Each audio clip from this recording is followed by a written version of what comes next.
Here's a concise match preview for Brighton versus Manchester City this weekend in the Premier League, including team news and a predicted lineup for both sides. Brighton versus Manchester City preview. Team news and predicted lineup. Manchester City take on Brighton in the Premier League this weekend with both sides in search of 3 points. Brighton and Hove Albion enter this match with just 1 point from their opening 2 games, as the Seagulls began the season with a 1-1 draw against Fulham, conceding a late equaliser before falling to a 2-0 defeat at Everton last weekend. Over the summer, Brighton lost João Pedro to Chelsea, and his replacement in attack is Greek teenager Charalampos Kostoulas.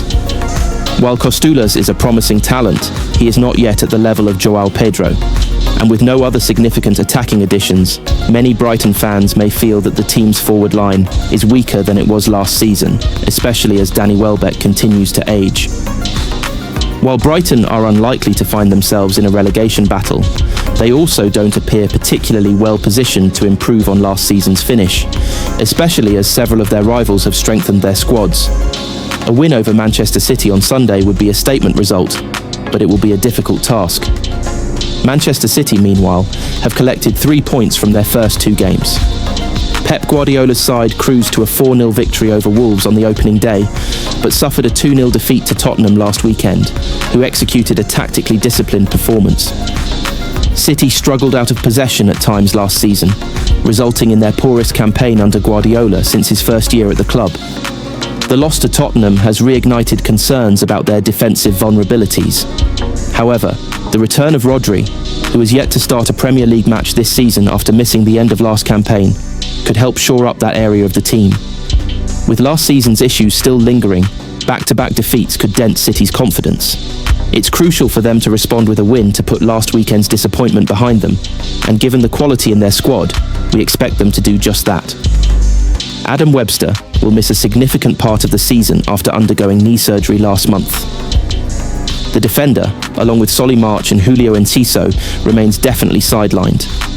Jorginho Rutter, who missed both the 2-0 defeat at Everton and the win over Oxford, has now returned to training and is expected to be available for selection against City. Head coach Fabian Hürzeler is likely to restore his regular Premier League lineup after resting several key players for the midweek cup fixture. Rayan Aït-Nouri, who was forced off early against Spurs, is on track to be available for Brighton, despite concerns following the injury.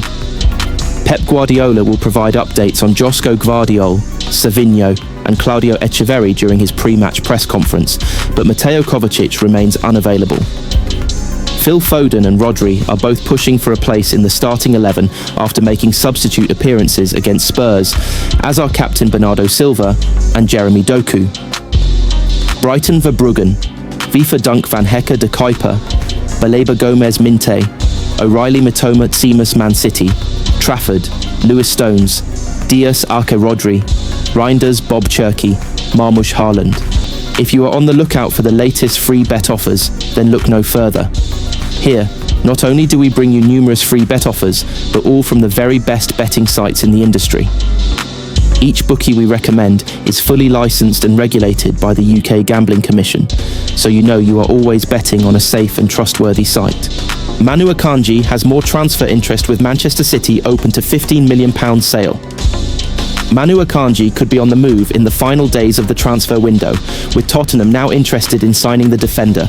Tottenham have stormed to the front of the queue for Manu Akanji, with Manchester City ready to sell the defender in the final days of the transfer window. Thomas Frank's side are the latest club to register strong interest in the centre-back, as Pep Guardiola waits for his squad to be slimmed down.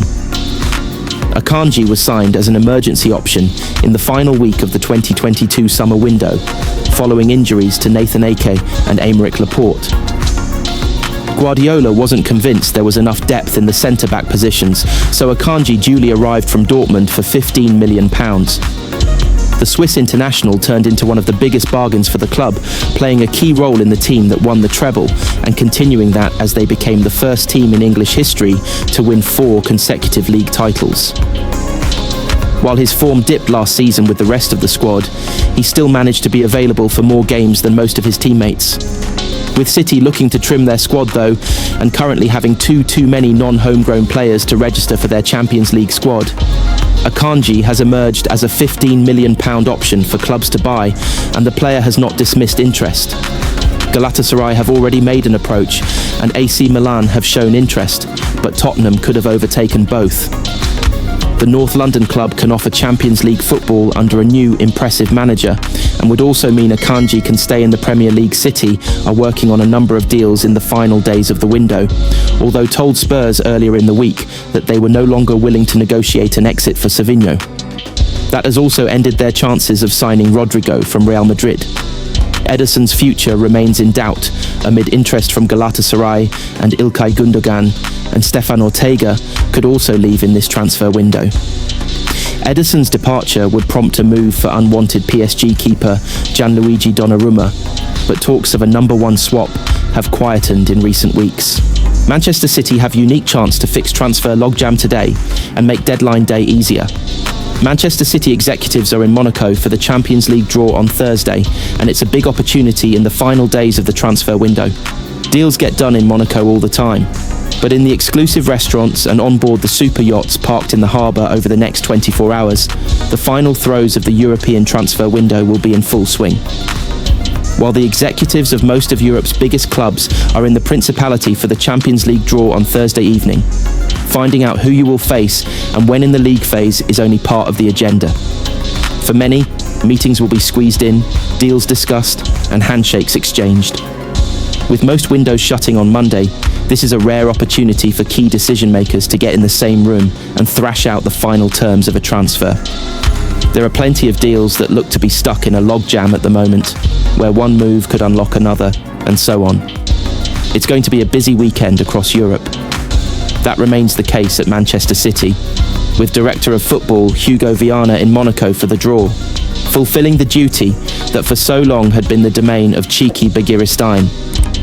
But while Viana might be a new face at the Etihad, he is a familiar one in this environment. His workload might have been reduced a little with the decision to keep Savinho at the club amid Tottenham's interest, thereby ending any chance of a dramatic late move to sign Rodrigo for